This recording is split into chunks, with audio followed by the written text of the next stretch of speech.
सभापती महोदय, महिलांचं सक्षमीकरण म्हणजे केवळ सक्षमीकरण नाही, तर त्यांचं सामाजिक, सांस्कृतिक, मानसिक सक्षमीकरण झालं पाहिजे. त्यांचा मानसिक आधार, बळ दिलं गेलं पाहिजे, याची जाणीव सरकारला आहे. त्या दृष्टीने सरकार काम करत आहे.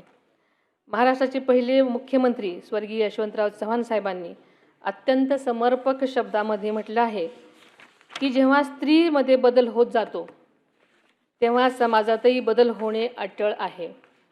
समाज बदलाची प्रतिक्रिया ही स्त्रीच्या बदलात प्रतिबिंबित होत असते.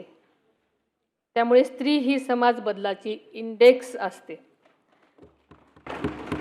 आदरणीय चव्हाण साहेबांच्या विचारामध्ये समाज परिवर्तनाचं अत्यंत गहन तत्व दडलेलं आहे.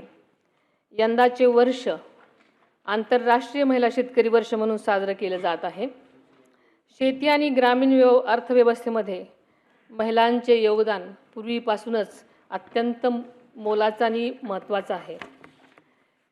शेतीतील मेहनत, कुटुंबाची जबाबदारी आणि समाजातील भूमिका या तिन्ही स्तरावर महिला उत्कृष्टपूर्वक काम करत असतात.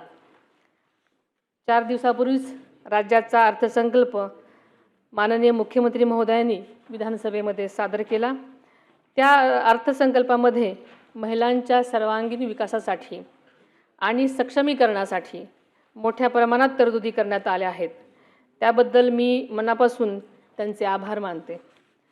राज्याचे दिवंगत उपमुख्यमंत्री आदरणीय अजितदादा पवार यांनी सुद्धा महिलांच्या उन्नतीसाठी सातत्यानं काम केलं. संकल्प सादर करण्यासाठी त्यांची जोरदार